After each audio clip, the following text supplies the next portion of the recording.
everybody, it's Jeremy. Welcome back to Lucid's 2022 tournament game 4, where we are playing Nazca. We're back. We've survived yet another year. So we're back with another yearly recap. This is the recap for year 3, turns 25 through 36.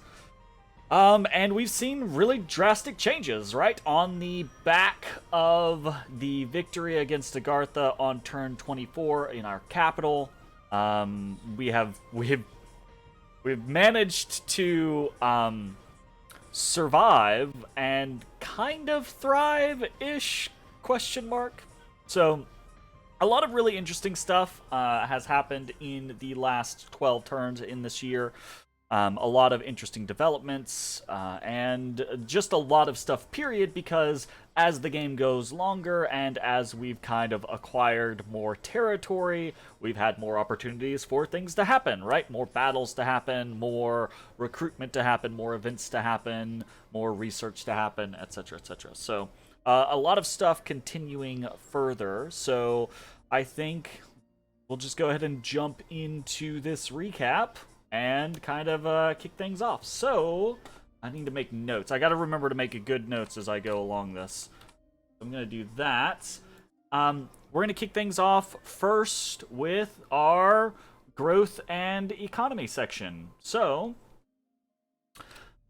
this one is gonna be kind of like a pretty interesting scenario. So we have, this is the screenshot of turn 25, right? This is kind of like, what can we even see in the map? 25 turns in, our world was very, very small. We had 4 provinces, and then turn 36, as we kind of flip over, that is a very, very big difference, right? So we can see much, much more of the map. We are much larger. We've got a lot more going on. So from a province count, turn 25, we were at 4 provinces, and turn 36, we have gone up to 18 provinces. This is not, obviously, that's a pretty great increase, right? Like, we're very happy to not be 4 provinces anymore. But, we can see around us, right? Let me flip over. I think it's going to be more interesting to sit on the 36. We can see around us that, we are not of a large size. We have a massive Vanheim over here. We have a pretty big Ulm over here. We have a colossal Pelagia, right? So even though we have gone from 4 provinces to 18 provinces, yes, that is great growth for us, very exciting. Really all we've done is kind of go back up to being a real boy, right? Like, we've gone back up to being where we were before the horrible battle and war against Ashdod and Vanheim and Agartha. So, cool to see, but not necessarily as consequential as it might look like, right? So, aside from that, we have, we'll report on income. So, our income has gone from, on turn 25 being 316 gold to turn 36 being 911 gold. So again, pretty big increase as we kind of like commandeer our lands once more. We've jumped up by about 3 times the amount. And in the same vein, right, our upkeep, turn 25, 167 gold, turn 36, 396 gold. So we can see that kind of like steady rise from both sides as we reclaim our lands. The issue with this is obviously, right, our gold income is only scaling up based off of the land that we take. It's not scaling up based off of actual scaling, right? It's not scaling up based off of growth or anything like that.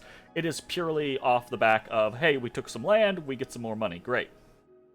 Our capital, I believe, if we actually check this, is going to be almost identical. I'm going to flip it back over to the other scene. So yeah, our capital was at 27,760 population, 222 income. And then if we flip over to the current turn, or turn 36, right? Slight, was that a slight increase? No, exactly the same population, but a slight increase in income. And I believe that's due to an event. I think we got a province income event.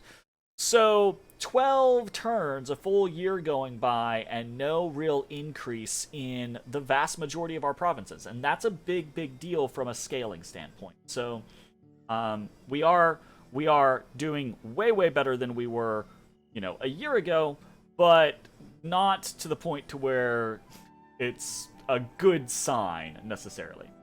Last thing to kind of report on growth and economy is infrastructure. So this year has actually seen quite a bit of infrastructure go up. Comparatively, we have purchased, now remember there will be separate events infrastructure potentially, but we have purchased a palisade, one fortress, one lab, and 2 temples, right? Which is astronomically more than we have done throughout the entire rest of the game, basically. We put up prior to this year, we put up 1 temple and 1 lab, I believe. I think we either put down not a temple. We put down a palisade and either a temple or a lab in what's the name of this freaking province? In Mighty Pillars, right? So that's right, like going up another palisade, a full fortress, multiple temples, a lab, etc., etc. That is a very big increase for us, and it's definitely necessary. But again, this is the time period where other nations are starting to put up several, like just from what we can see on Vanheim, 1, 2, 3, 4, 5, 6. Technically, they took part of that from me, right? 6 fortresses, right? We are way behind the curve. But it is nice to see us go from just our capital to basically being back on the map, at least with some infrastructure. So that's pretty much it as far as the growth and economy goes. A big increase, right? Very successful in this war against Agartha. Very cool. But now we've got a problem, right? Now we have the problem of we are a tiny Nazca shoved between a massive Vanheim, a colossal Pelagia, and a big Ulm. So we've got problems we're gonna have to resolve, and we're gonna have to resolve them quickly. So it's pretty cool. Moving on to the next section, we're gonna talk about gem economy at this point. So to kind of kick things off in turn 25, we're going to talk about gem income, what actual income we have. Oh, right, we don't have a good representation of the income. I'll just flip back over to the recording scenes. It's been a while since I've done this, so I've kind of forgotten how exactly I like to do. Gem income for turn 25.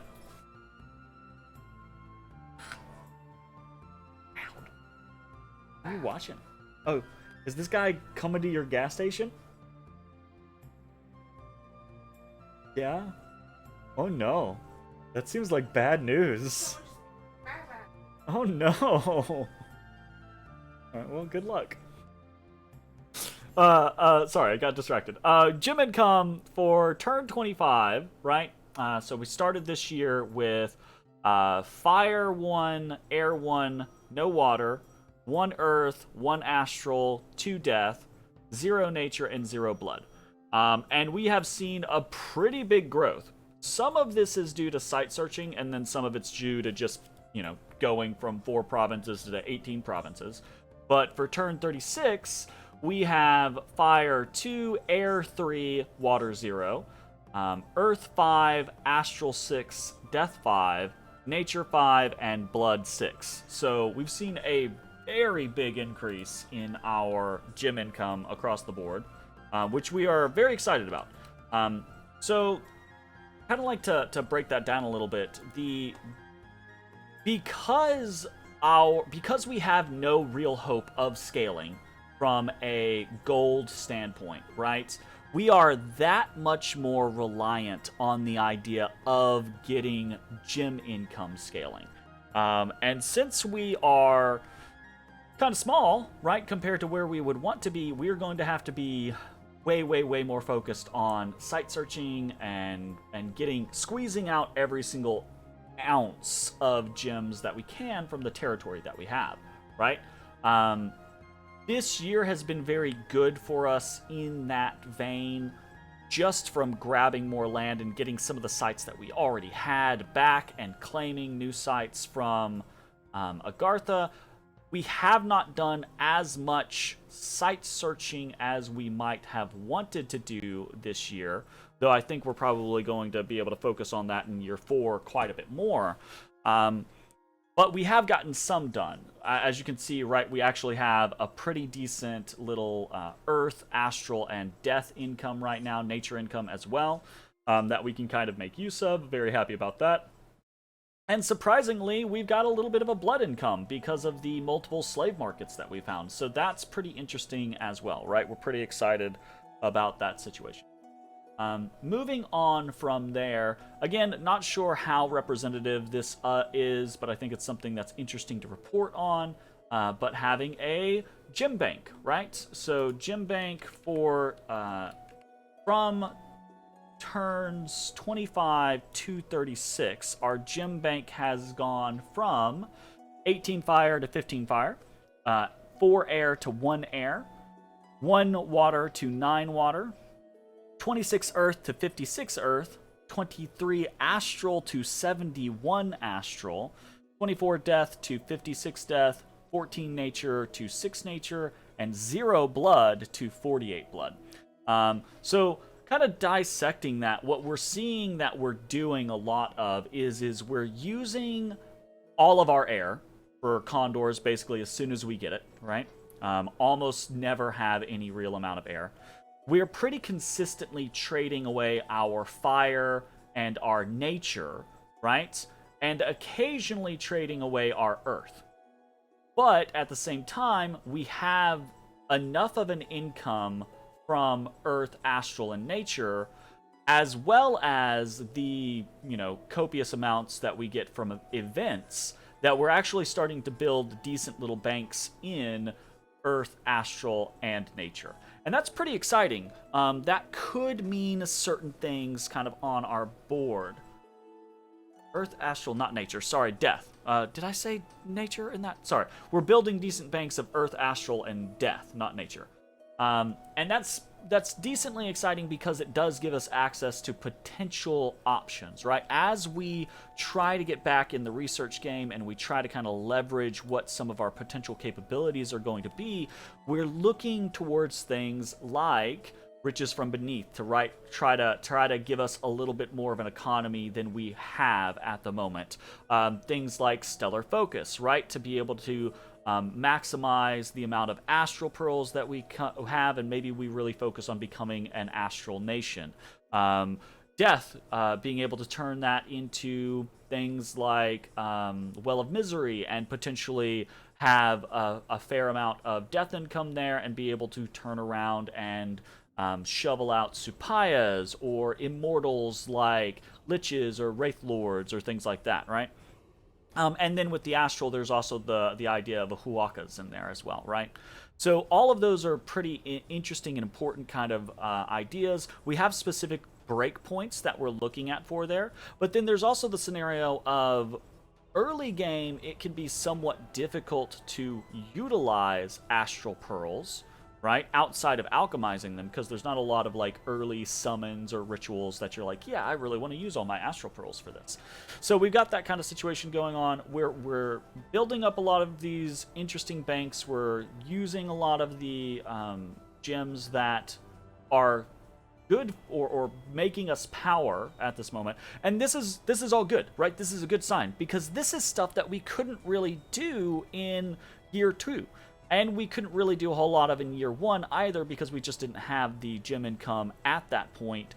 From year 1, we were locked into our capital a lot in year 2, and now in year 3 we're actually starting to be able to develop these kind of gem economies and be able to make use of them via trade and some of our own rituals and things like that. So very excited about that. This is honestly, it's going to have to be a massive focus for us over the course of the next year, because it's realistically one of the only ways that we're going to be able to keep ourselves relevant. And even then, we're going to have to get very, very lucky, right? So if we get super lucky and we get a whole lot of like astral sites when we start doing all of our site searching, if we get a whole lot of astral sites and suddenly we have 20 astral gems with stellar focus, that's actually a really big deal for us.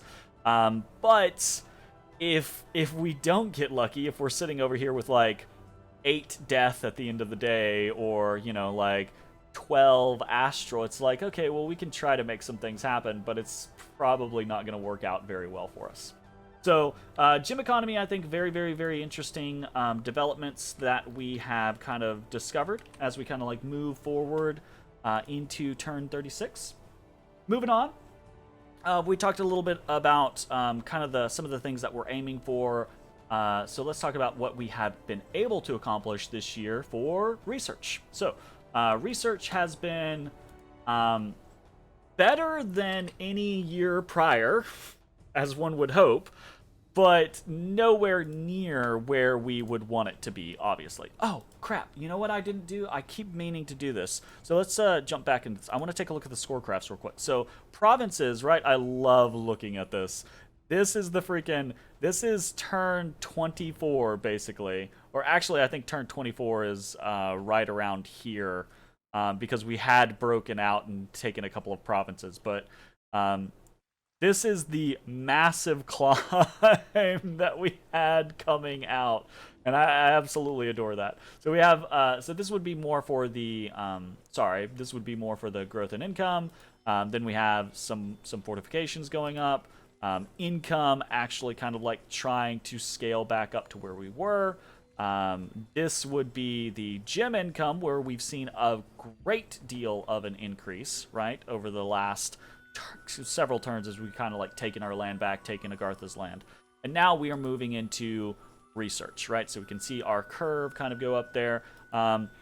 Obviously, we are very behind the curve for research because, of the massive failures that we had in year 2, being locked into our capital, not having infrastructure, not being able to recruit mages, etc., etc.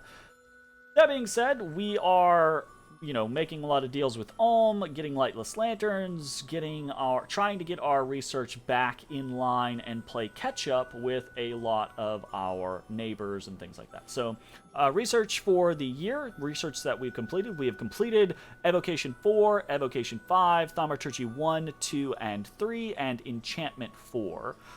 This gives us a total research of 4,031 points. Last year we had 1,510. This year we researched 1,945.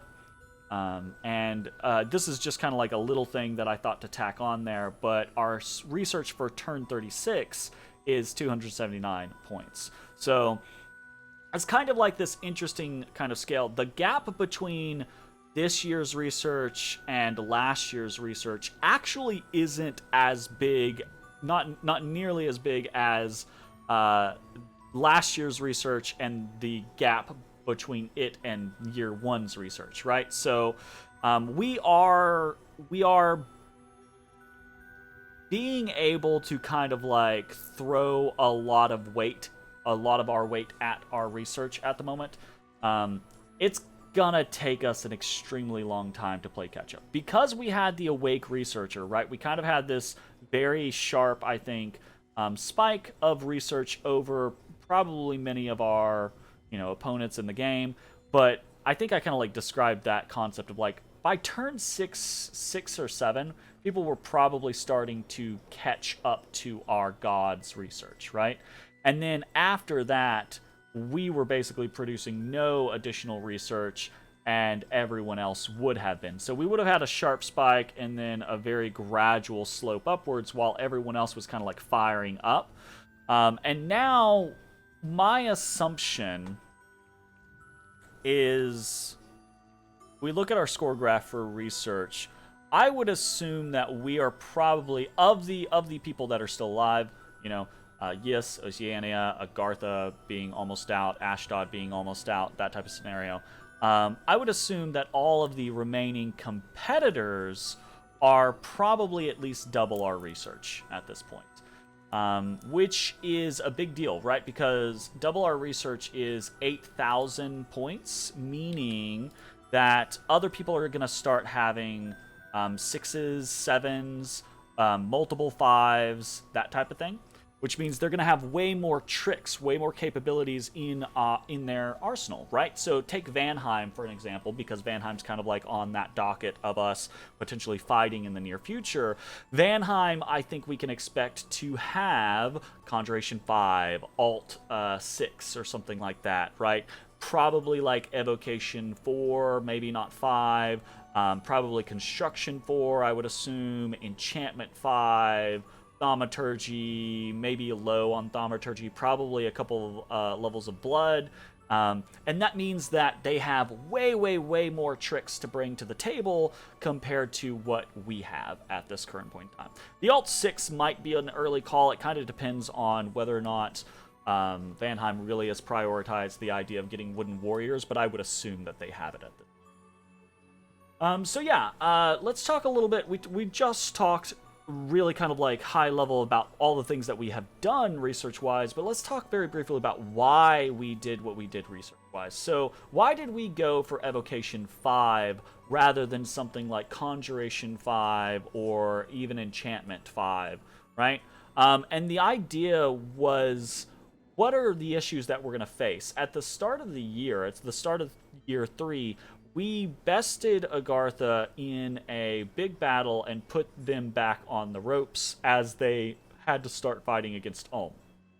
The assumption that I had there was that either Ashdod or Vanheim was going to come at me and just kind of like try to finish me off. That didn't happen, but that was the impetus. That belief was the impetus for what do we need to do as far as research goes. And the idea that I had was basically that I didn't think that we had enough mages for things like Horde of Skeletons to really make the difference in a fight against Vanheim or even Ashdod. That we didn't have enough air gems or income for things like air elementals to really make a difference. Maybe earth elementals would have made a difference, right, in that kind of situation, but we don't have as many earth casters. Or even air casters, necessarily. We do now, towards the end of this year, right? But not at the beginning of the year. So we had this kind of situation where what we had was a bunch of Death 2s, and I didn't think Horde of Skeletons would seal the deal against Vanheim, or really against Vanheim or Ashdod. Rigor Mortis could potentially be the sealing factor against Vanheim with the right circumstances, but probably not against Ashdod. So now at the end of this year, we're like, okay, Rigor Mortis is probably a good idea for us because Ashdod feels more out of it than Vanheim, right? But the idea was almost exclusively what can we turn those Death 2s into for power? And the answer was Shadow Blast, right? If we have 5 Huron Priests and 2 Koyas or something like that on the front line of a massive engagement with someone like Van, then throwing out, that many times 3, right? Probably not times 3, probably times 2, Shadow Blasts could do some serious damage at the start of a battle.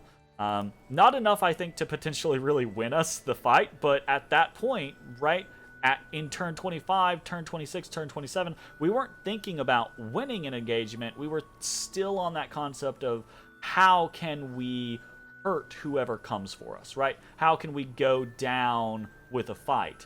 It is only now towards the end of this year at turn 36 that we're just starting to now kind of like allow ourselves the idea of, can we squeak by getting back into this game? And I still don't think the answer is yes, honestly. I think the only way we get back into this game is through negligence. But, you know, it's definitely something that we're going to try to play for, right? So that's research in a nutshell. The rest of the stuff that we've kind of followed up, thaumaturgy 1, 2, 3, is really just kind of like closing up things. We need thaumaturgy for things like communion masters and slaves. Getting things like mind burn is something very useful to us, and then getting into some of the site searching spells so that we can potentially get into that situation as well. And now we're going up enchantment because, again, versus Vanheim, that might be one of the only real options that we have, is something like rigor mortis or a play like a foul vapors play or something like that, right? So moving on from research and into recruitment. So I actually have the, where is it? I actually have the, yeah, I have all my arrows turned off. But you can see, right, we have quite a few decent little sized armies throughout our scenario. So here, real quick, for my stuff, recruitment. Let me jot down where that's at. Recruitment, obviously, again, in the fact that we had a turn 25, turn 24, we had no recruitment, right? Like, we were almost completely shut off from our ability to recruit anything. So this year has been kind of like us coming back into our own, trying to produce as much as we could with everything that we could, and continuing on from there. So let's take a look at army size real quick. So we can see this was the fight against Ashdod, right? Lost a whole lot, kind of came back up, lost a whole lot more, and this was actually primarily Hatenruna loss, right? As Vanheim attacked us. So this was the big battle against Ashdod where we lost a whole lot. This was a couple of little engagements, and mostly Hatenruna lost against Vanheim, to where we kind of come down to this point. And then since then, it's been kind of like taking off, right? We have doubled the size of our army since then, and that is primarily through Hatenruna and through things like Summon Condors and the just continuous recruitment of Sun Guard, right? We actually have a nice little pile of Sun Guard going on at the moment. So let's go ahead and take a look at what we've got. Commanders first and foremost. These are in order of how many we have purchased or recruited, rather. So let's jump into things. We have 8 scouts, 6 Rununkas, 5 Aklas, 3 Apu, 3 Huron Priest, 2 Inca, 2 Koya, 2 Pakwo of the Mountain Spirits, 2 Karaka, 2 Apusquapes, and 2 Cynocephalian Chieftain. Kind of rounding out a lot of things, right? A lot of commanders just to have units moving around, as many mages as we can kind of afford things. A lot of scouts, right? Both Rununkas and actual scouts, just so that we can kind of see what's going around in the world. This is the most vision that we've really had in the game, the entire game. And the goal is, honestly, to continue to boost that vision up, because I want to be able to see what's going on in the game, not just because it's good from a strategic standpoint, but as a content creator, I value vision in a game way more than I probably should in certain situations. I'll spend a lot on scouts just so that I can see what's going on, because I want to be able to show people what's happening, right? So trying to do that, trying to continuously see what's going on around us. And then again, right, it's just what can we do with the income that we have, the decidedly small amount of income that we have, right? Main focus being that we've gotten a lot of lightless lanterns from trade with Ulm. So we need mages to throw those lanterns on so that we can actually research things. That's a reason for a lot of the Aklas. We need a little bit of combat power, right? Wherever we can get it. Huron priests coming in. Things like Incas and Koyas are luxuries at this point, but as we build up towards trying to be a real threat, trying to be a real nation, we do need those better mages to be able to make the difference in some of the big engagements that we potentially are going to have in the near future. And aside from that, all the rest of it's really just little things here or there. As far as units go, right? So we've got our little unit section. We have 44 Sun Guard, 30 Cynocephalian Warriors, 22 Alcacaruna Axemen, 19 Alcacaruna Archers, 6 Heavy Infantry, and 1 random Centaur Chariot. So the Centaur Chariot, I think we realized, is kind of just a fluke. I'm still deciding whether... So I still think with the right point buffing, a group of 5 to 10 Centaur Chariots on a flank could make the difference in a big battle against Van, if Van's not expecting it.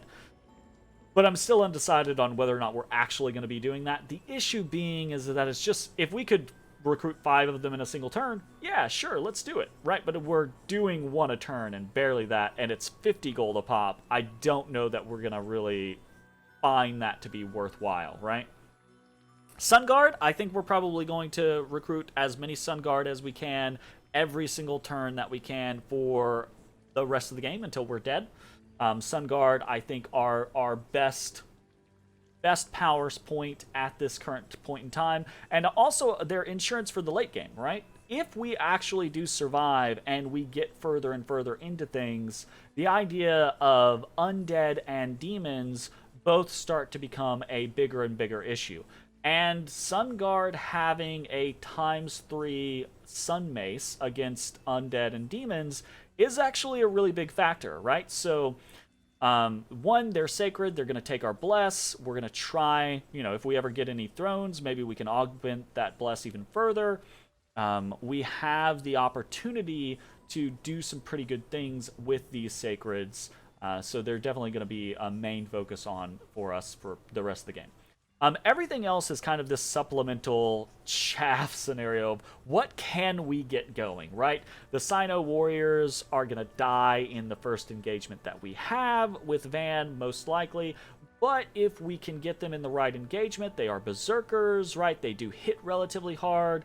We could potentially, again, if we have the right point buffs, have them make a difference in a good engagement for us.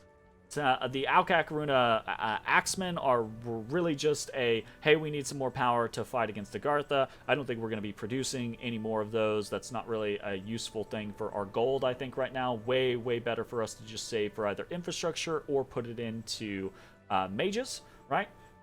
But the archers are kind of a different story, and the heavy infantry are kind of a different story, right?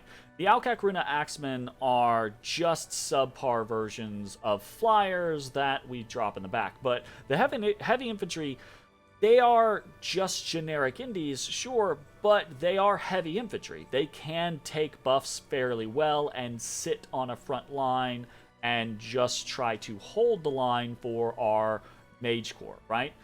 Whereas the Alcacaruna archers are, again, another combat trick, another play of maybe Vanheim won't expect a bunch of archers showing up with flaming arrows and etc. etc. So trying to make do with what we have access to, trying to make do with the income that we have.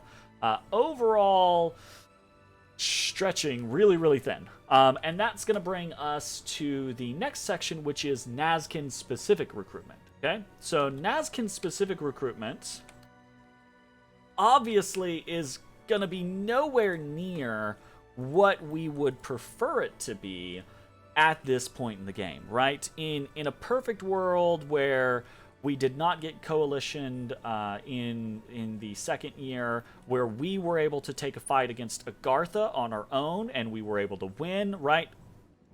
We're a 2-cap Nazca. Maybe we work with someone else. We work with, like, Vanheim, and we attacked Ulm, and then we got a little bit of Ulm, and Van got a little bit of Ulm, and now we're doing good, right? Like, that's a perfect world where we have won our first war and won a second minor engagement at this point in the game, and we're kind of gearing up for what does the mid-game actually look like for us, right?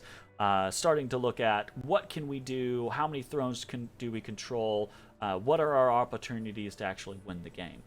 And those opportunities would be a big focus on having Conjuration 5 and being able to turn Supaya factories on, right? Like having specialized squads of Huakas, right?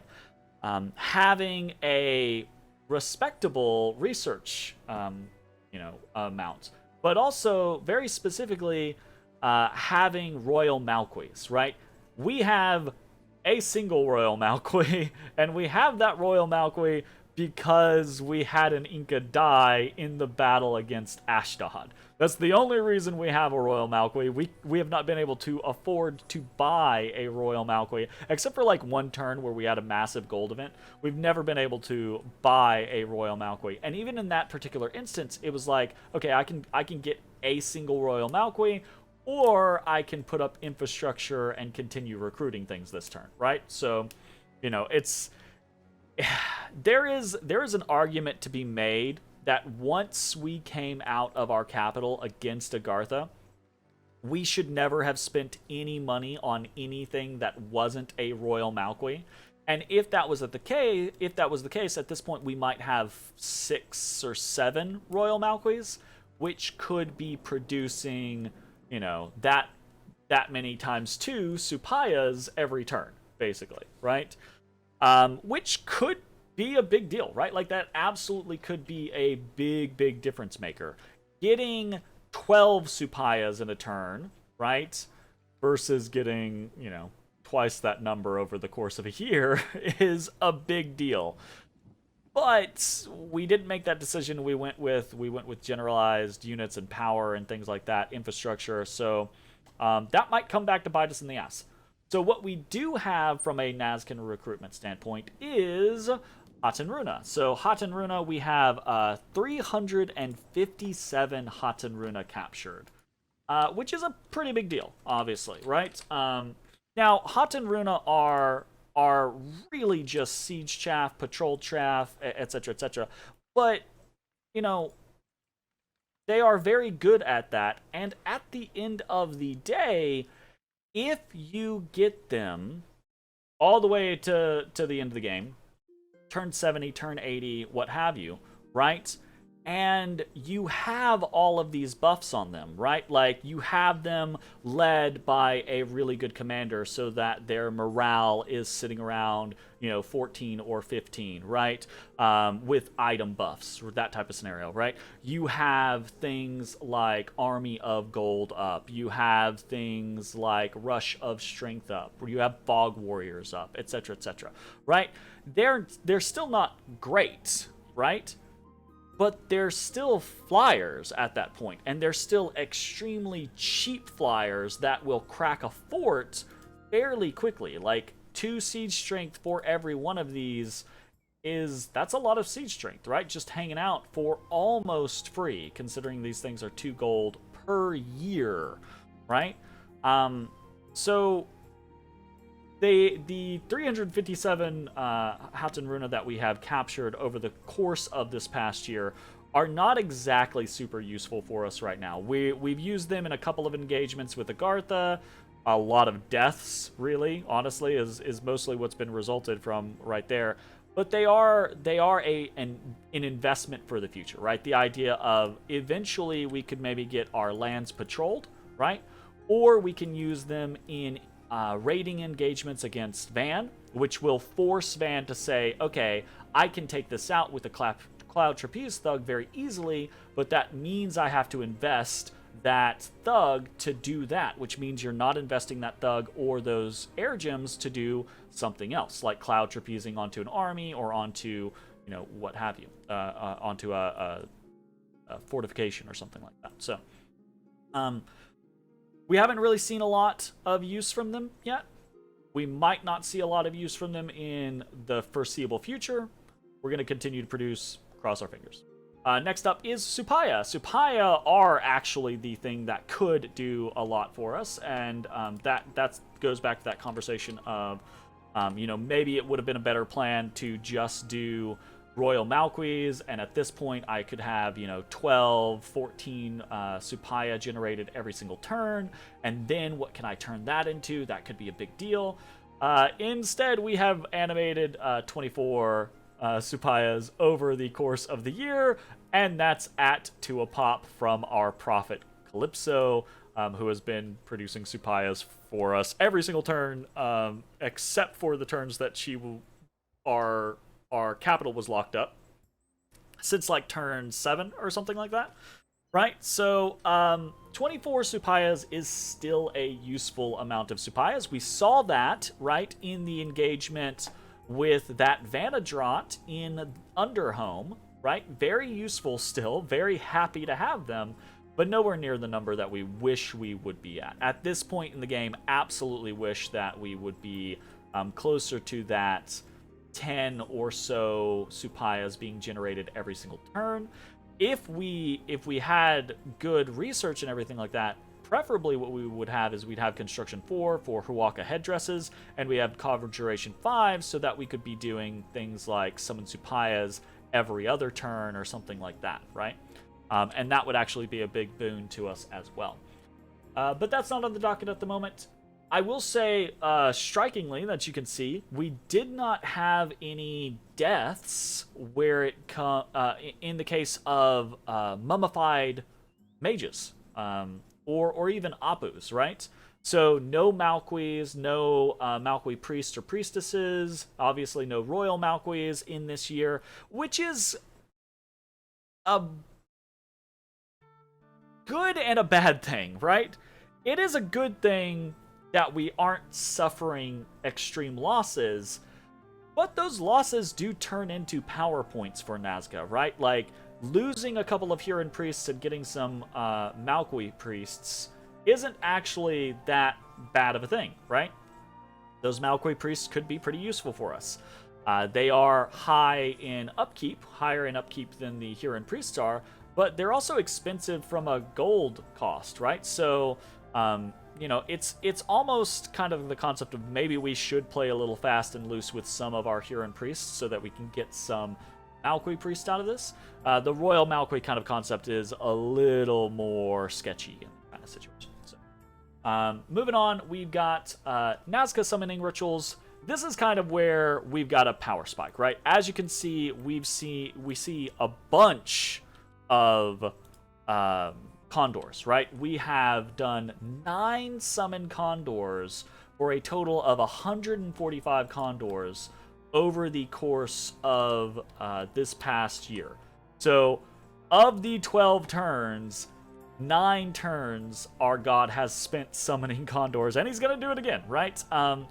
Due to the fact that we have been very lucky as far as income events go, or gem income events go, and we've actually gotten a couple of gem sites. Getting a gem income of 3 air per turn means that every 3 turns we have enough for a casting. Getting a couple of I think we've gotten a fair amount. Let me check my events. Yeah, we've gotten a shit ton of air over the course of this year. So that's, getting a couple of trades, I think. Did we trade any? Doesn't look like we traded any air, actually. So maybe not that. Oh, no. We didn't trade air. We got a death basket of air. So we've had a couple of different things happen to kind of keep our air income going, which has allowed us to just pedal to the metal as many Condors as we can, and that matters, right? The biggest issue, I think, as we go from turn 36, from year 3 into year 4, the biggest issue on who we're potentially fighting and what we have for our obvious situation. Obviously, the biggest issue is that we got attacked at turn 14 and in a coalition, and we're recovering from it, right? Like, that's the biggest issue. But discounting that, what the biggest issue is for us now is that our power spike, our power point of what we have right now, which is Condors, are not going to be super useful against Vanheim. Condors are going to be very useful for cracking forts against Vanheim. they are not going to be useful fighting against Vans, right? Against Einheirs, right?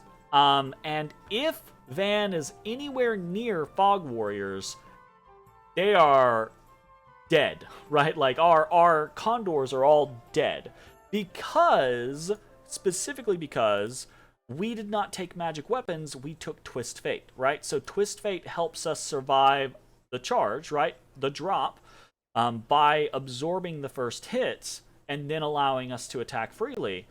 But because we don't have magic weapons, that means that our condors are not going to be able to deal with something like Fog Warriors, or really just massed Einhair and Vans, period, right?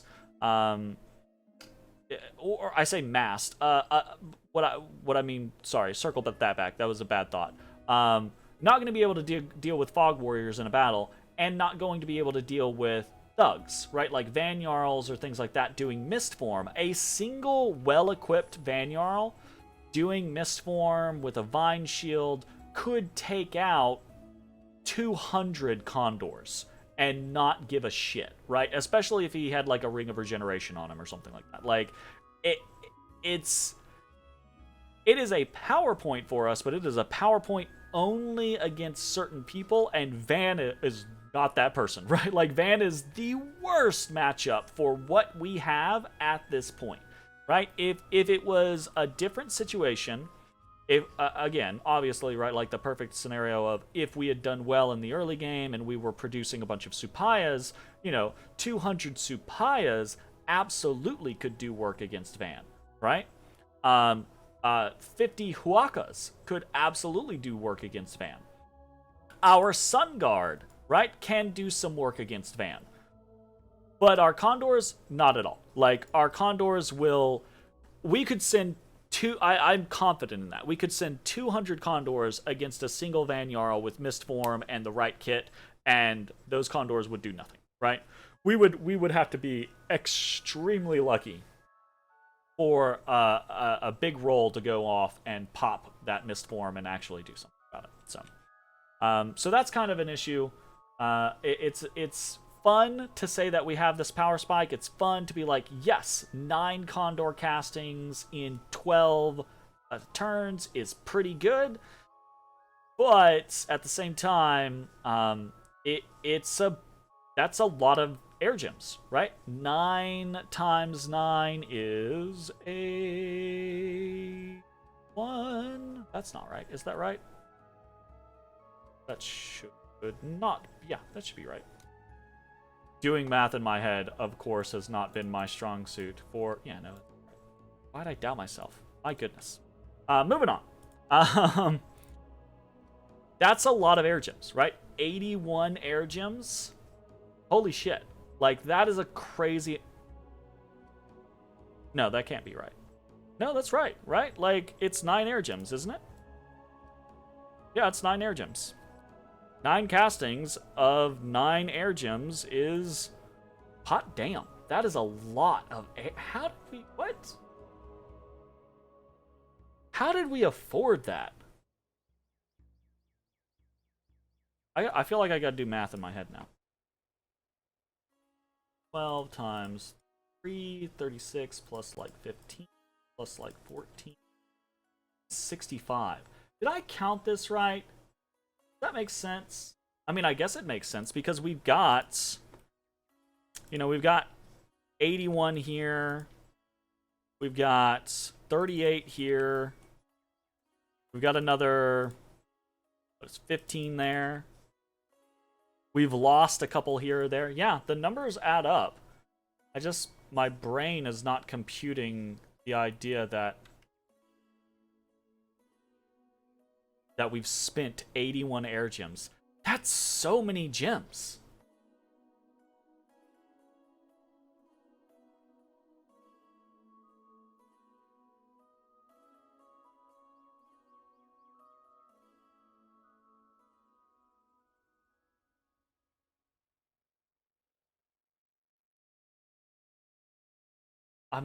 I think I've lost it. I think I broke my brain.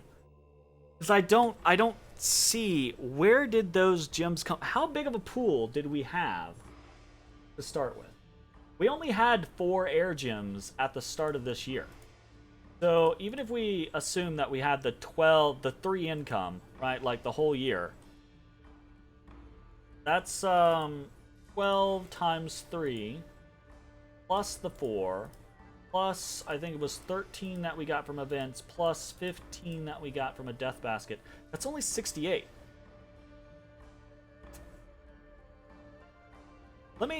I'm gonna check this real quick. I'm legitimately concerned that my power keeps flickering. That's no bueno.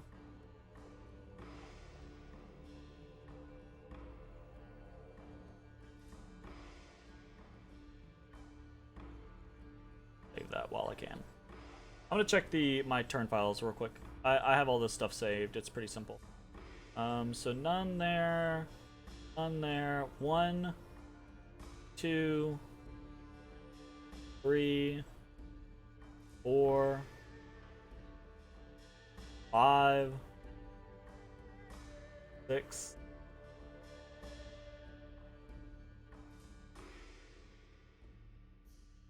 7,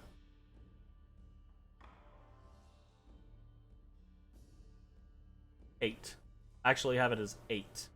So maybe I got this incorrect. I'm gonna change this and assume that I was incorrect. But even at 8, right? I don't see how we would have gotten. That's closer, right? Like that's obviously significantly closer.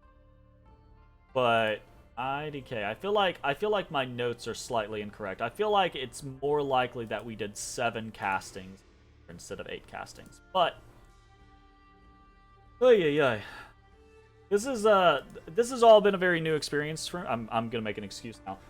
Doing this whole thing has been a very new experience for me. So over the course of starting this game and adjusting how I've tracked all of the information, I've made a lot of different tweaks and changes and things like that. I feel like I take way better notes now than I did to start with, but it's a lot of information to track, so apparently I am not infallible. Anyways, let's move on to the next thing.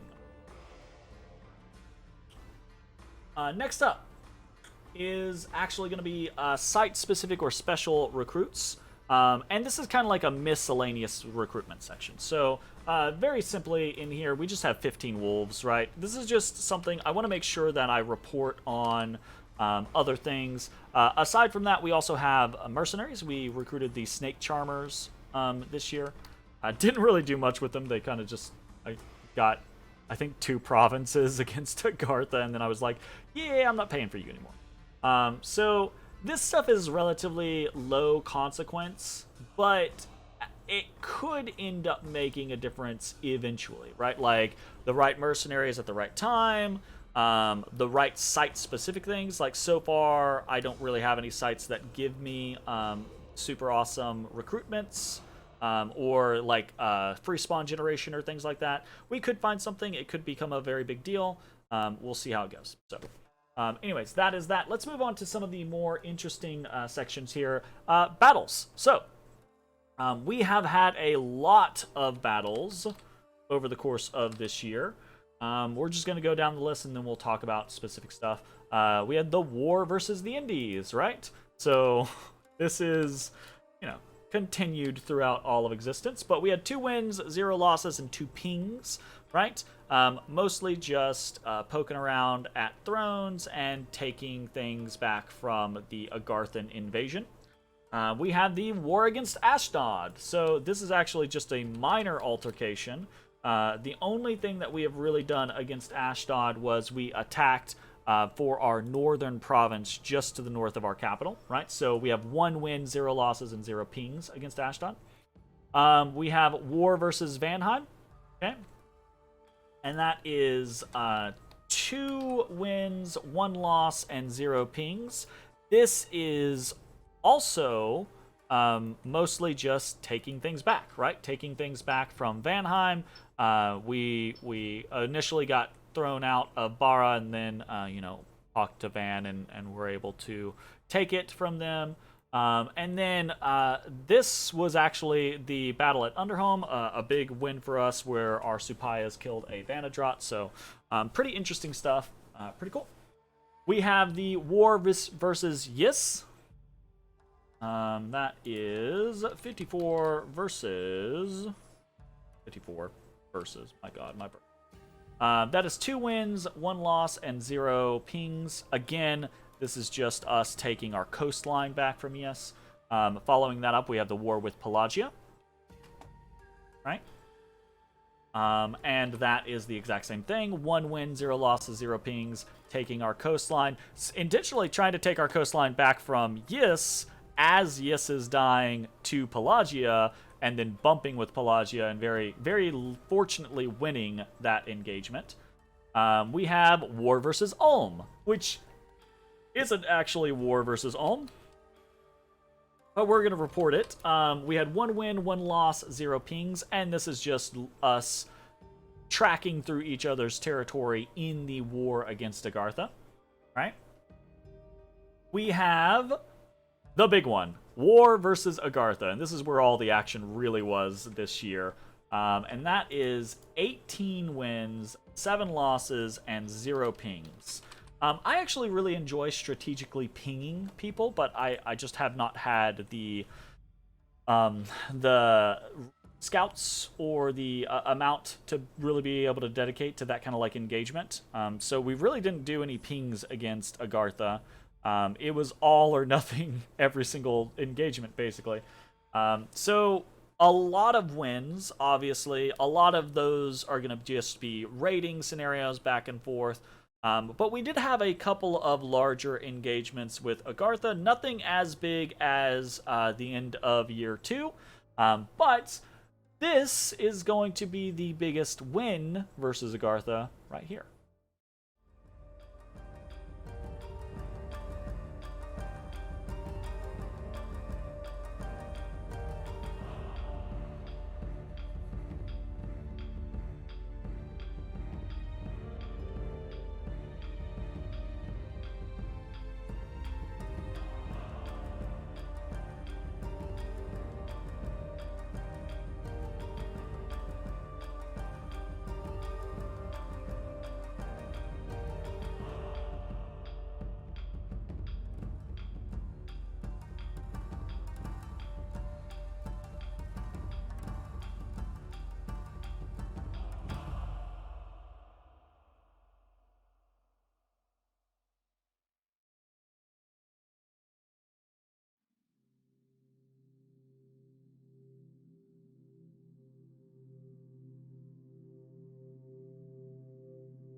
Okay, so that's a pretty interesting fight. Well, I say pretty interesting fight. It's not really, there's not really a lot going on either side there. Really just Agartha on their last legs, us cracking a fort and finding a bunch of mages. But, you know, from that scenario, we could see where Agartha's Agartha's research was, right? What their capabilities were. And even though we really didn't have a lot going on, it was literally just us blessing sacreds and those sacreds dropping onto Agartha's mages. It was still an interesting type of situation to kind of like, I say interesting. It was cathartic is what it was, right? Like, at the end of the day, being able to hit someone, being able to bloody their nose, when I thought I was going to be dead a year ago, right, is pretty vindicating. So, pretty fun. And then aside from that, I would show the biggest loss that we have, but we actually didn't really have any big losses this year. And that's because we were very safe about the vast majority of the engagements that we made, right? We only fought against Agartha, really. We had a couple of minor skirmishes or engagements in other people's lands, but that was almost all discussed, right? Like me reaching out to Van and saying, hey, I'm going to take this back, and him going, yeah, I don't give a shit, I'm dealing with Ashdod right now. Me doing the same thing with Ashdod, me doing the same thing with Yis, tiny bump with Pelagia, communicating with Ulm to move back and forth through lands there. So it's a whole lot of, you know, very communicated maneuvers, and then very, very, very minor losses in engagements against Agartha. I think the biggest loss that I had was it either came down to losing my Pakwo of the Mountain Spirits at the beginning of the year when I was trying to raid with Swarm, or, right, and that's because that's 100 gold mage. Not a very big loss, but, you know, big for what we had this year. Or there was a single engagement where we won, right, but we lost 8 condors. And 8 condors is a lot of condors to lose. That's like half a casting of condors, right? So that's like 100 gold mage is our big loss, or 4.5 air gems is our big loss, right? Like, what, you know. So neither of those really seemed like I should bother reporting them, but I'm sure in the coming year, I'm sure we'll have some big losses to report on in that particular. Let's move on to the next thing. This is going to be fun stuff. This is events, right? So, events for the year. As we have come back, as we have kind of like claimed a goodly portion of our territory back, claimed some territory from Agartha, pushed out our dominion, etc., etc. We have had a butt-ton of events, and this is kind of what we expected, right? Like, we wanted Turmoil 3, Luck 3 to be able to carry us where our economy would not carry us. And it has in some ways and hasn't in other ways. We've got a lot of really, really interesting stuff. So, kind of just kicking things off, as you can see, right, already, we have had 4 negative events and 19 positive events. So, way weighted, obviously, with Luck 3 and Turmoil 3, way weighted to the positive side of things. Very, very happy about that. And in point of fact, the negative side of things hasn't been that especially negative. So, negative events, real quick. Go through these. We have had Dom change in Satrandith. We have had a population loss of 340 in Satrandith. Bara got more unrest. Yay. Plus 27 unrest. Omiya had Dominion go down and a sectarian movement happen. Neefel lost taxes, 100% taxes for a turn. And then Miratrand had Dom -3. So all of those are relatively minor annoyances, right? You take the concept of like, oh, tax in... Oh, just Neefel. Neefel's over here. Tax and Neefel. Woo! That's not that big of a deal for us, right? Losing Dominion in Satrandith. Okay, whatever, right? A little population loss in Satrandith. Not that big of a deal. Unrest in Bara. Okay, not that big of a deal, right? Like, very few of these things are really that big of a deal. Honestly, that population loss in Satrandith is probably the most annoying thing, because that does affect supplies and that does affect income, and since we don't have growth, it's pretty annoying to lose those little bits of supply or income as we go through the game. That being said, we have had a lot of really positive events. So, positive events for the turn. This is going to be a long list. Toledo population plus 510. Royal Green population plus 530. Royal Green income plus 1. Nazca income plus 20. Mark income plus 20. Baral income plus 15. Bara defense plus 20. Bara dominion plus 1. We got a temple in Toledo. We got 3,040 gold over various events. I think the biggest one being a 1,600 event. And then we got a shit ton of gems. We got 10 fire gems, 13 air gems, 4 water gems, 12 earth gems, 2 astral gems, 5 death gems, and 8 nature gems. So that's a fantastic amount of gems to acquire from all of these events. And then we actually got some pretty interesting items here or there. We got a golden arbalest, which could be potentially useful at shooting down some ponies. We got a bane blade, which is, okay, that's neat, right? We got a skull face, which is awesome. That is a 40 death gem item, death booster that's going to really allow us to do things that we wouldn't be able to do otherwise. And we got some Boots of the Youth, which are interesting, probably not that super useful for us, but neat, right? And then last but not least, as far as positive events go, we got Mama Pacha, right? So the one of our 4 amazing unique heroes in Nazca. Only 2 unique heroes left to go. If we can get either of those, they're really amazing unique heroes. So that would be really, really cool. Mama Pacha is a very interesting option for us. So yeah, very, very excited to see what we might be able to do with her in the coming turns, in the coming year. That's a lot of stuff, and kind of like, let's go back over some of that and talk about like why a lot of these things are important, even if we're obviously the gold is very important, right? Getting 3,000 gold over the course of a year from events is kind of that concept of like, that's not going to replace the fact that we don't have growth 3, right? But it gets close at certain points in the game. The issue is that the longer the game goes, the less that massive amount of gold will actually catch up, right? So like in the early game, 3,000 gold, absolutely better than a little bit of growth, right? But at this point in the game, probably not.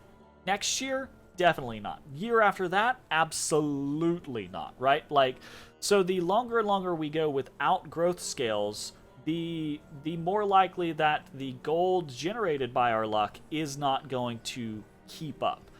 And we knew that going in. There's a reason why we took luck rather than growth, because we expected to die early on in the game. And now we're subverting that expectation, and it's coming back to bite us in the ass, right? So we're happy that we're not dead, but at the same time, you know, taking luck was the idea that if we get lucky early on, maybe that's a power spike, maybe that's another fortification, maybe that's an item that someone wasn't expecting, right? That could be the ability for us to turn something, right? For us to have an early war victory. That didn't really happen, right? But growth obviously wouldn't have mattered in that instance either. Now, though, we are starting to get some good luck events, but now is where growth would start to matter. So it's kind of a little back and forth and an unfortunate type of situation. So the gold, really, really nice. Absolutely love it. We want more of it. We would love more of it, more infrastructure, more income events would be amazing, right? Because more income events and more population events are basically the only way that we have to scale our economy, our gold economy right now. So getting these pop events is actually really, really good for us. And more specifically, getting the income events is really, really good for us, right? So a little bit of income goes a long way. 20 income in Nazca, right, is 100 gold over 5 turns. That's 200 gold over 10 turns, right? That's, what, 140 gold in a year? Bad math? Quick math? No. 240 gold in a year, right? That matters. That adds up. Absolutely it does. Especially if we're getting those in multiple places.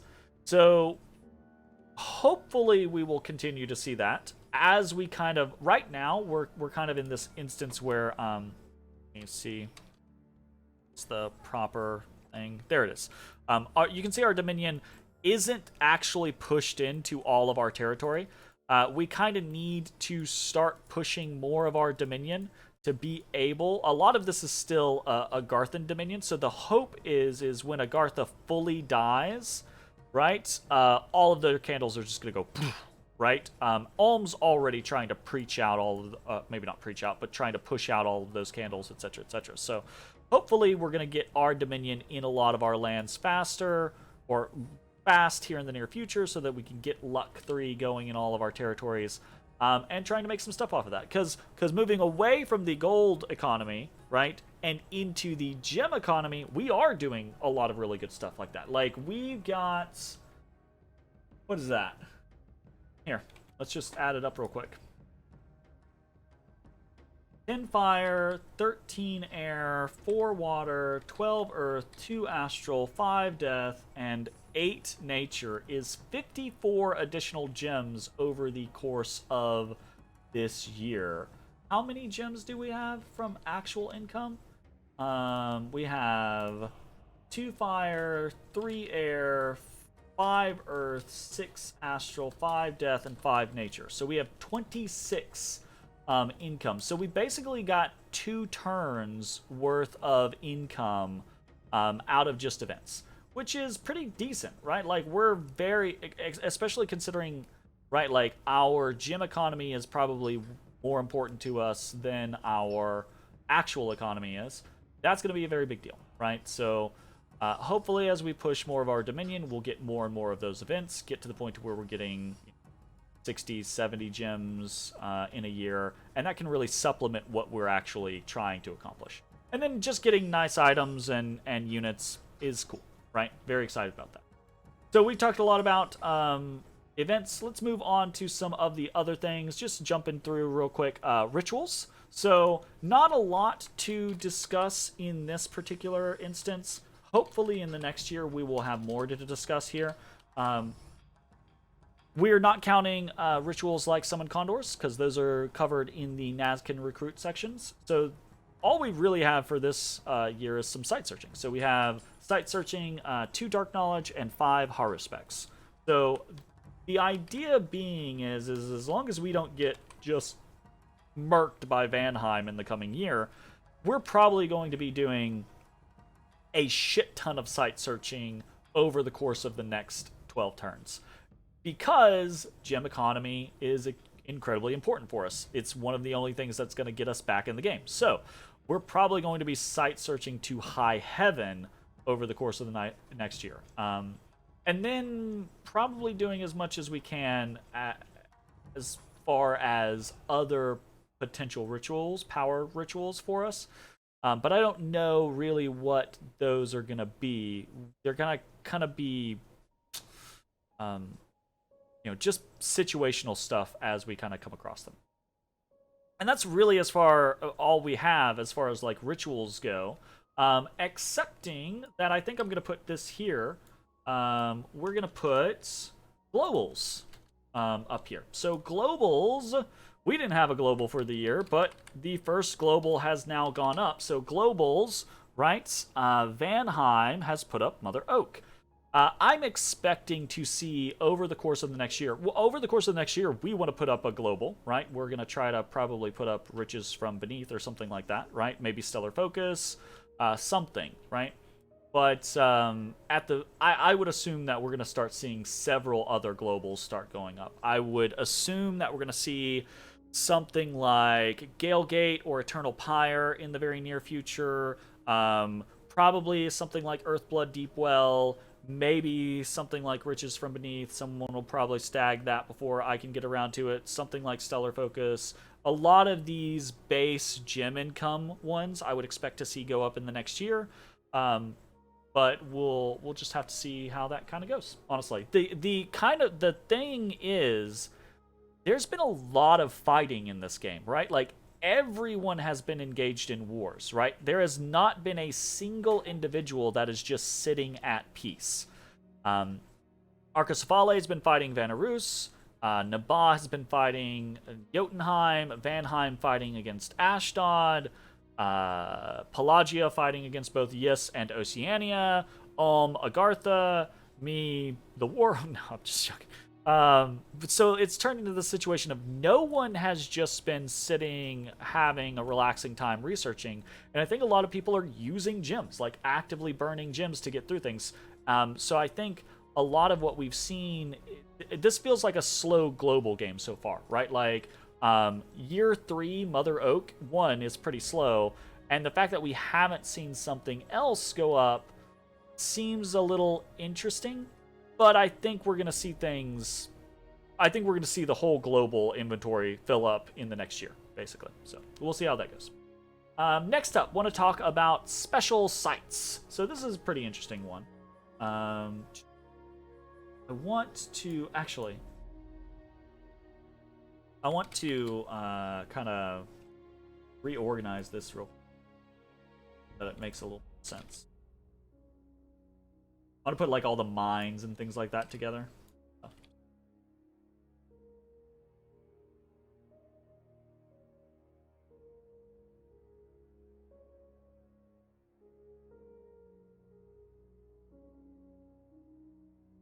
Okay. Gotta check something in a momento.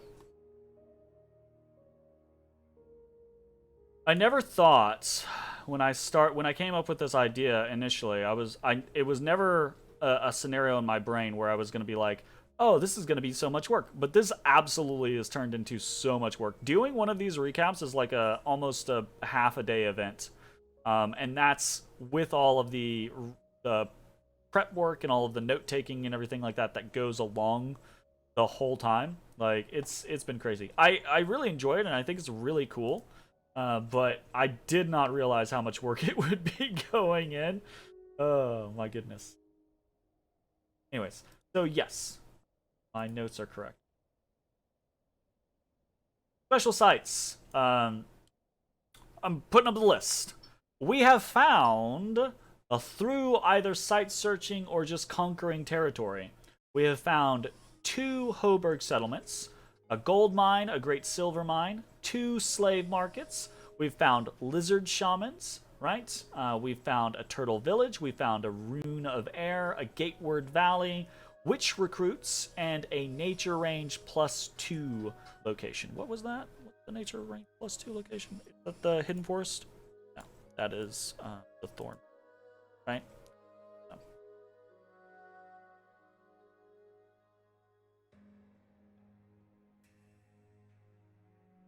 There we go. Edit that. So, what does that all mean? Most of this is relatively inconsequential, but we've got some, I say relatively inconsequential, some of it's of dire consequence, right? A lot of it's relatively inconsequential. Things like the Hoburg settlements are neat, but not going to be a very big deal to us because they don't really offer anything that's too crazy outside of our realm already, right? So if we come check a Hoburg settlement, this gives us a horticulturist. We already have nature. The chance for a nature earth cross path, we already have that. Chance for a nature water cross path, that's cool, but not that big of a deal for us, right?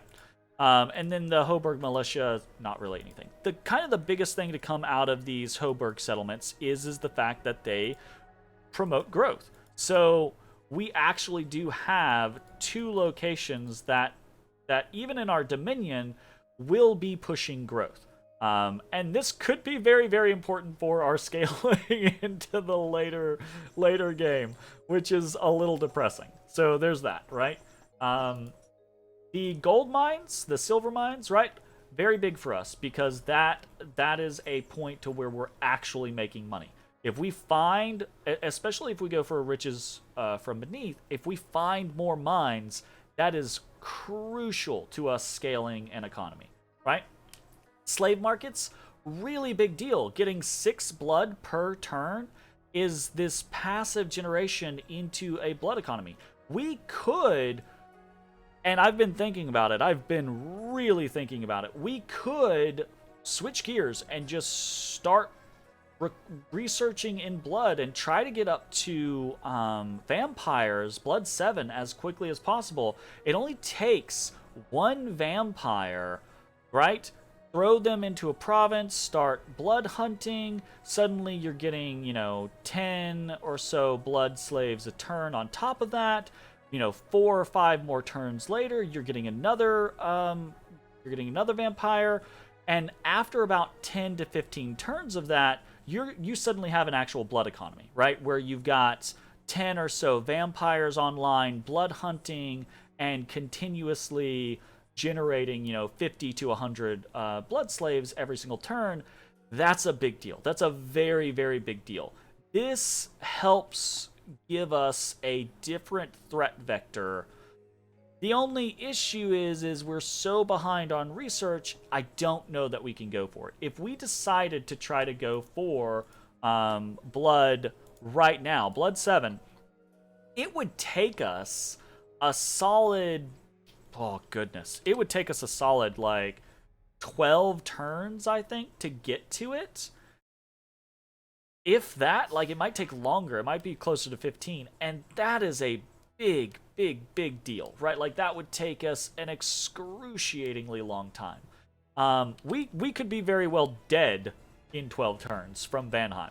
So that would be such a gamble for that investment that I just don't know that we can do that. But even if we don't do that, having the blood slaves, right, we still have a god that has blood 3, right? We can make blood items if we want to. We have access for some blood crosspaths. We could do things like blood fecundity potentially, right? And 4 into blood is way, way faster to get than 7 into blood. So we do have some options here. We could do some interesting things just with this +6 blood per turn. So very, very excited about that. And then I think the last big thing is kind of the lizard shamans. Lizard shamans would be very interesting for us. Sacred mages, the ability for us to get some good,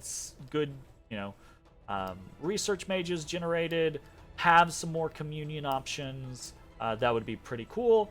Everything else past that, the Turtle Village, Rune of Air, Gateward Valley, which recruits Thorn Mage, probably relatively inconsequential, but still interesting. Next up, big section. We've got some trade. So, trade has been a massive part of this year. And this is where I realized I need to break things into incoming trade and outgoing trade. So let's go ahead and just jump into things with some incoming trade. So incoming trade for this year, we have received 2 Armor of the Knights, 12 Lightless Lanterns, 1 Boots of the Messenger, and 1 Thistle Mace. So that's been pretty awesome. Most of that is from Ulm, though some of it is from Arcocephale, right? Pretty good trading partners for us across the board. Very responsive, pretty reasonable. Pretty happy about how all of that has gone. The Lightless Lanterns there being obviously the biggest thing, and it's kind of questionable from Ulm, I think, to do that. Obviously, they're making a profit off of us, so they are increasing, or they're accelerating their timeline, right? By generating a profit off of us. But these 12 Lightless Lanterns are literally keeping us in the game as far as research goes. The 12 Lightless Lanterns that we have are 144 research points. That's like half of our research. Like, that is a very, very, very big deal. And we probably plan on trying to make more light or get more lightless lanterns from Ulm, right? We might try to go for our own construction run here in a little while, because it would be nice to be able to do our own lightless lanterns. We do have a little bit of a fire income. But right now, Ulm is basically keeping us in the game by giving us the ability to research. If Ulm was unwilling to trade us for lightless lanterns, we would not have... I mean, we would have had half the research this year, right? So we would be... We're already incredibly behind the curve. We would be irrelevant. Right, like, we would just be some sacred birds flying around, and that would be that. Anyone would be able to march into our territory and crush us. I think anyone's gonna march into our territory and crush us anyways, right? But this is keeping us in that periphery, in that field of vision. This is keeping us able to think about, you know, if this game goes to turn 60, to turn 70, to turn 80, maybe we will become relevant at that point, and it's only because we're being allowed to research now, right? So I'm very, very happy that Ulm has decided to be such a compatible partner with us, but I honestly question whether or not that's been a good idea, because at the end of the day, I don't know that Ulm has really gotten a lot out of us, right? The battle that we had with Agartha was going to happen anyways. Us attacking Agartha was probably going to happen anyways, right? So the only thing they're really getting from us is the accelerated timeline for themselves off of the, you know, the imbalanced trades, right? Which is what Ulm wants to do and should do. And I'm happy to continue doing. So very interesting scenarios as far as like the incoming trade goes. Very, very cool. Other thing that I want to talk about before we go to outgoing trade, and that is the death basket. So this, I'm not really counting this as trade because it's not really trade, right? Before dying, sent us a death basket. They sent us 15 air gems, a ring of water breathing, and a crystal matrix. Obviously, we're very happy with the air gems, because we've used those to turn into condors. Pretty happy with the ring of water breathing. That allowed us to send a Huron priest with some Supayas into Underhome, snag that, win a little engagement versus Vanheim. Very, very cool. And the crystal matrix is just a useful item that we'll be able to potentially throw on someone like Mama Pacha, right, to get high earth or nature in a communion or something. Very, very happy to have that scenario. This is where I do my requisite kind of like little speech where I'm like, some people don't like death baskets. Some people think they're really cool for the games. Blah, blah, blah, blah, blah. You're fine to have your opinion and do whatever you want. I have mixed feelings on both sides of liking death baskets or disliking death baskets, but I will say this at the end of the day. Being nice in a game generally gets you things like death baskets. Be nice, people. Be cool. There is zero, and I've seen this several times. I've seen people in the community kind of, or in specific games, just kind of be generally arsey, right? Don't. Right? We're all here to have fun. This is, at the end of the day, it's a competition, yes, but it is a game. Even a tournament, right, is still a game. Do well, play well, sure, great, fantastic. Make cutthroat decisions, absolutely, 100%. I fully agree with that, but there's no reason to be arsey. And this is just another reason to reinforce that. Even if you yourself, right, are not a person who gives a shit about what people think about you or whether people like you or not, if you're nice, it can turn into a mechanical advantage for you in the game. So, consider being nice. Anyways, moving on to outgoing trade. So, outgoing trade is quite a bit of a reflection of the ingoing trade, obviously. So, a lot of these are in response to the things. I'm going to split this up by individual nation, right? So, to Ulm, we have spent five. We have spent 31 fire gems, 21 earth gems, 5 nature gems, 8 death gems, and we have loaned them a skull face. For Arco, right, we have spent 12 nature gems, and we have sent back their 4 owl quills. And then for Vanarus, we have we've traded them 15 nature gems. So, again, kind of like looking up, this is, I find, interesting to analyze because it's where are your gems being spent? Which gems are you using yourselves? Which gems do you feel as your nation you don't care about, right? Like, very clearly, we do not care about our fire, right? Fire exists for us to be turned into lightless lanterns. That's it, right? If we get to the point to where we could actually utilize Hawaka headdresses, great. Our existence is lanterns and Hawaka headdresses. That's fire. That's fire in a nutshell. Earth, almost kind of the same type of scenario. Very free with our earth. Happy to turn that into other things if other people need them. Same thing with nature, right? Like, nature we don't have a lot of big uses for at the moment. Trade that for anything and everything else that we can. Pretty interesting stuff. Let's go ahead and move on to the next thing. We're getting close to wrapping up this very, very long video. We're going to talk very briefly about diplomacy. And it's going to be very brief because there's actually not that much to talk about this year. And that is because we didn't have to we talked to a lot of people throughout the year, obviously, right? Like, I had big communications going on with Ulm, with Yis, with Agartha, with Vanheim, with Ashdod, with most of the other players in the game, honestly. But most of it was just conversations. There was very little actual diplomacy that went on aside from trading, right? Obviously, there was a bit of trading back and forth.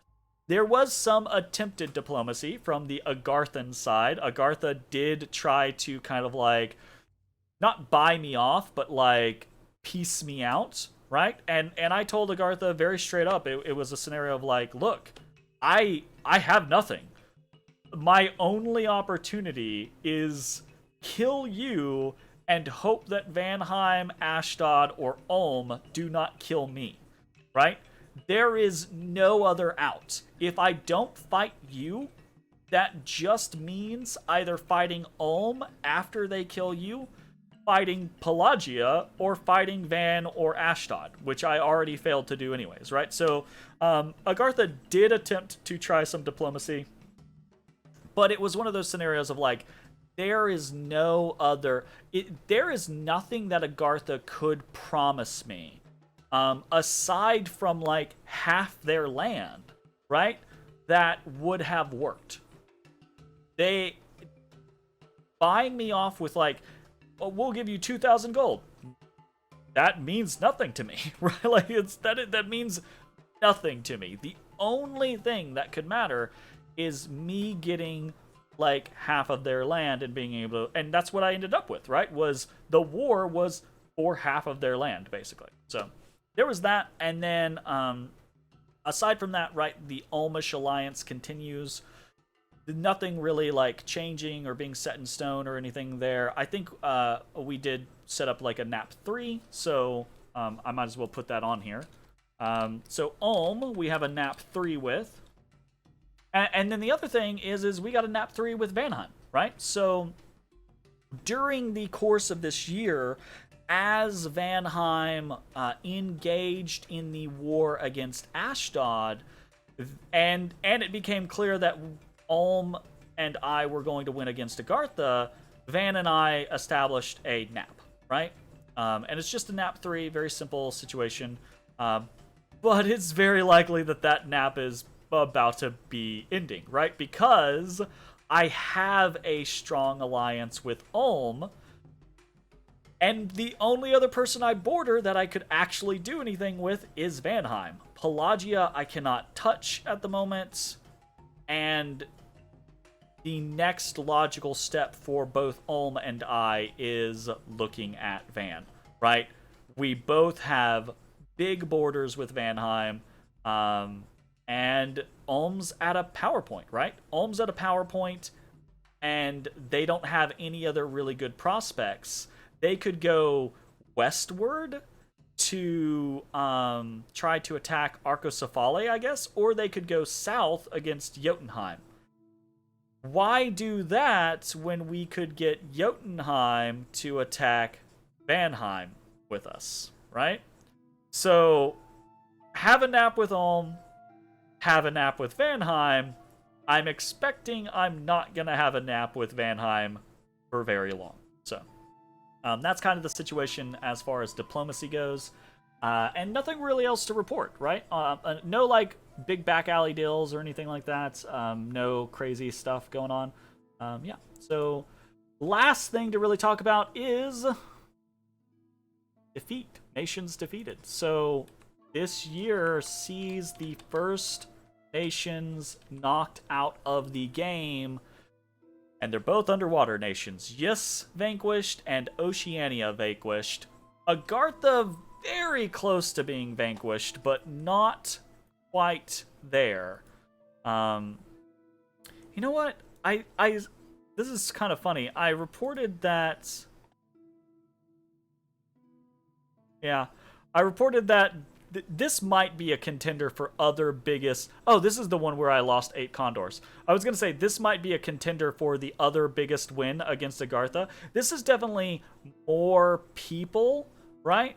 But I think the amount of mages in the other fight, in the Baral fight, makes that one the kind of like bigger gold investment or resource investment. Right? But, like, either one, I think, would really count. This, I think, was a really good... Fuck it. We'll just watch real quick. This was a really good coordination by Ulm and I to hit Agartha in all of the different locations that they had power still in, so that we could end that war as quickly as possible, right? And it's very simple, right? It's just we had enough critical mass of flyers to drop down on these Ulm and actually kill them, right? Because otherwise, if we'd had,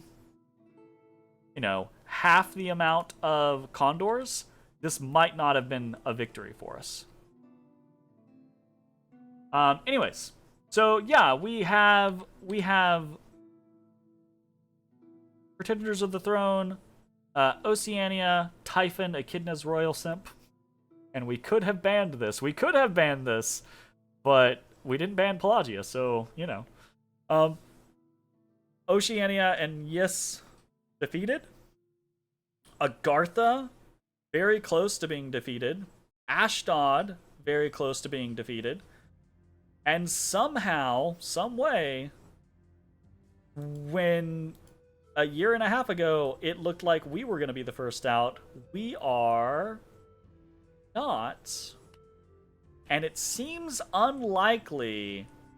It seems likely that we will be at the earliest 5th out, right? So, fingers crossed there. That's probably going to be it for this video. We've got a lot.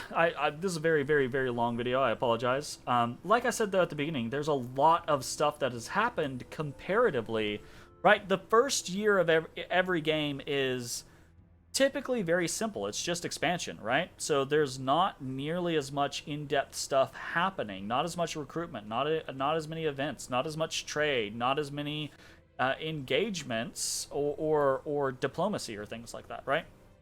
Year 2 is where that really starts to kick back up or kick up into overdrive, but our year 2 was very like, oh, turn 17, your year 2 is basically done. Sit there for a couple turns and then have a very big battle against Agartha, and oh, you're allowed to play the game again. So we basically missed out on half of year 2 for ourselves, and now we're just back into the game. So I do expect that these recaps are going to be around the idea of like an hour to 2 hours as we go forward, because unless things go really badly against Vanheim, I'm kind of expecting, if things go well against Vanheim, then I think we might actually be back in the game. If they go horribly against Vanheim, I think Vanheim will kill us in the next year. If they go somewhere in the middle ground, it's just gonna draw things out longer, right? So either way, I think there's gonna be a lot of stuff to report on as we move forward into year 4. Very excited to continue to bring you coverage of this game. It's actually been a lot of fun. I've really kind of gotten into this whole like reporting concept and tracking all of this information and everything like that. It kind of increases the investment for me in the game. Whereas in the past, like there are a lot of times in the game where I'll go through lulls in past games where I lose interest because I don't have that particular thing that's like keeping me attached, keeping me driven. It's just like, oh, I've got to do this thing on the turn, click, click, done, whatever, right? But now I'm tracking all this information and I'm like, oh, there's a lot of things that I have to pay attention to. So anyways, that's going to be the end of this video. Thanks for watching. We'll see you next time for turn 37 and the start to year 4. Bye-bye, everybody. Hey everybody, thanks for watching. If you enjoyed the video, consider leaving a like, commenting, or subscribing. It really helps me out. If you'd like to see me live, head over to my Twitch at twitch.tv/thedistanthorizon.